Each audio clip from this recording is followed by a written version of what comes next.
আল্লাহ সুবহানাহু ওয়া তাআলা কালামে পাকের মধ্যে ইরশাদ করেন, আমার যে বান্দা এবং বান্দি আমি আল্লাহর উপর ইস্তেকামাত থাকবে, অবিচল থাকবে, অটুট থাকবে, লেগে থাকবে, সেই বান্দা এবং বান্দিকে আমি জান্নাতের মেহমান বানিয়ে দেব।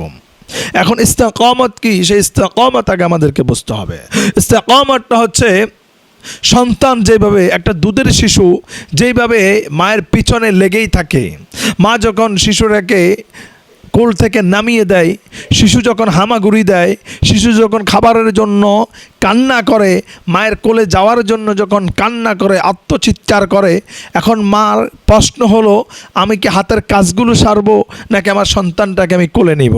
অনেক সময় দেখা যায় মা তার হাতের কাজগুলো সারার জন্য সন্তানটাকে মাটির মধ্যে নামিয়ে দেয়, কোল থেকে ছেড়ে দেয়, নামিয়ে দিয়ে মা তার হাতের কাজগুলো যখন ঘরোয়া কাজগুলো করতে যায়, তখন সন্তান মায়ের পিছনে পিছনে হামাগুড়ি দেয়, পিছনে পিছনে হাঁটতে থাকে। মা যেদিকে যায় সন্তানও সেদিকে যায়, মা যেদিকে হাঁটে সন্তানও সেই দিকে হাঁটে, অর্থাৎ মা তার কাজের দিকে ব্যস্ত থাকে, সন্তান মায়ের পিছনে পিছনে থাকে।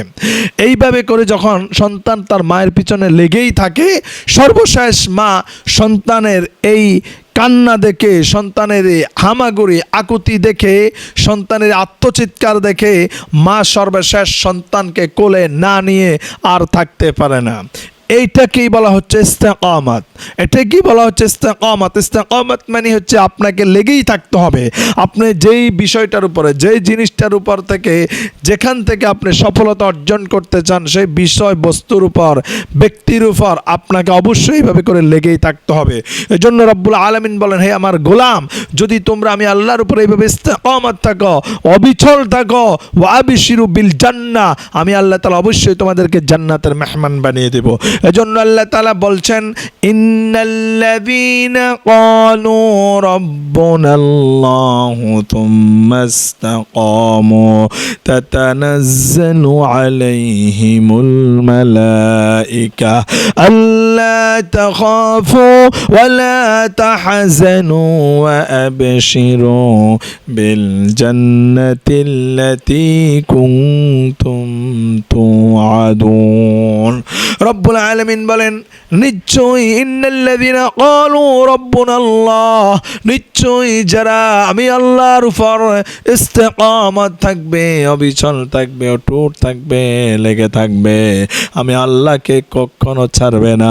আমি আল্লাহর কাছে ইস্তেগফার করেছে, তাওবা করেছে, আমি আল্লাহ তাওবা করলাম কি করলাম না আমার গোলাম কিন্তু জানে না, এরপরও আমি আল্লাহকে ছাড়ে নাই, আমি আল্লাহকে বলে নাই, আমি আল্লাহর পিছনে লেগেছিল, আমি আল্লাহর কাছে বিপদের সময় সাহায্য চেয়েছিল, আমি আল্লাহ তাকে সাহায্য করলাম না, পরীক্ষা করলাম, সাহায্য না করা সত্ত্বেও আমার গোলাম আমাকে ছেড়ে যায় নাই, আমি আল্লাহর উপর ইস্তেকামত ছিল, অবিচল ছিল, আমি আল্লাহ তাআলা ওই গোলামটাকে সর্বশেষ জান্নাতের মেহমান বানিয়ে দেব। রব্বুল আলামিন বলেন, যখন আমার কোনো বান্দা বান্দি আমি আল্লাহর উপর ইস্তেকামত থাকে, তাতানাজ্জালু আলাইহিমুল মালায়েকা, রব্বুল আলামিন বলেন, যখন সে বিপদের মধ্যে পড়ে যায়, মুসিবতের মধ্যে পড়ে যায়, আমি আল্লাহ তাআলা আমার কুদরতি আমার ফেরেশতাদেরকে দিয়ে আমি এই বিপদ মুসিবত থেকে তাকে উদ্ধার করে, এবং কি এই পৃথিবীতে সকল ইনসানদের মধ্যে, সকল ইনসানের জীবনের সর্বশ্রেষ্ঠ কঠিন একটা বিপদ, একটা মুসিবত আসে, এই মুসিবতের সাথে সবাই একবার মুখোমুখি হয়, এবং এই মুসিবত, এই বিপদ থেকে কেউ রেহাই পায় না, কেউ বেঁচে থাকতে পারে না। আর সেই মুসিবত, সেই বিপদটার নাম হচ্ছে মালাকুল মাউত। রব্বুল আলামিন বলেন, যখন আমার কোনো বান্দা বান্দি আমি আল্লাহর উপর ইস্তেকামত থাকে, আর যখন সে মৃত্যুর সময় গণিয়ে আসে, মুমূর্ষ ব্যক্তি হয়ে যায়, মৃত্যুর সময় হয়ে যায়, মালাকুল মাউত যখন চলে আসে, ওই মুহূর্তে আমার গোলাম একা হয়ে যায়, দুনিয়ার কারো কাছে কোনো কিছু শেয়ার করতে পারে না, দুনিয়ার কোনো ব্যক্তি তার কোনো কাজে সাহায্যে আসে না। ওই মুহূর্তে যখন সে একাকিত্ব হয়ে যায়, চায় আমি আল্লাহ তাআলা আমার গোলাম আমার বান্দা বান্দিরকে আমি একটু সাহস দেখার জন্য তাতানাজ্জালু আলাইহিমুল মালাইকা আল্লা তাখাফু ওয়া লা তাহজানু। আল্লাহ বলেন আমি ফেরেশতাদেরকে পাঠিয়ে দিই, ফেরেশতারা জমিনের মধ্যে সে তার চতুর্পাশে বেষ্টনী দিয়ে বসে আর বলে ও আল্লাহর গোলাম ভয় করবা না, ভয় পাবা না, আল্লাহ তাআলা তোমার কাছে আমাদেরকে পাঠিয়ে দিয়েছে, আমরা তোমার সাথে আছি। সর্বশেষ তোমার জন্য একটা সুসংবাদ, ওয়াবিশিরু বিল জান্নাতিল্লাতী কুনতুম তুআদুন।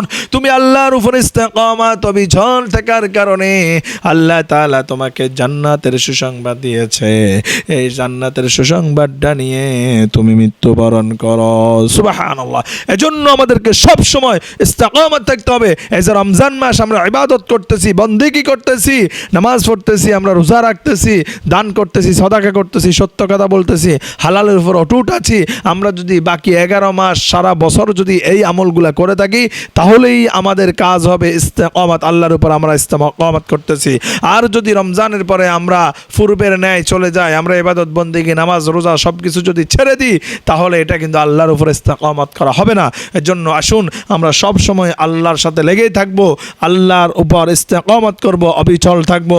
আল্লাহ তাআলা যেন আমাদেরকে ইস্তেকামাত করার জন্য তৌফিক দেয়। আল্লাহুম্মা আমিন।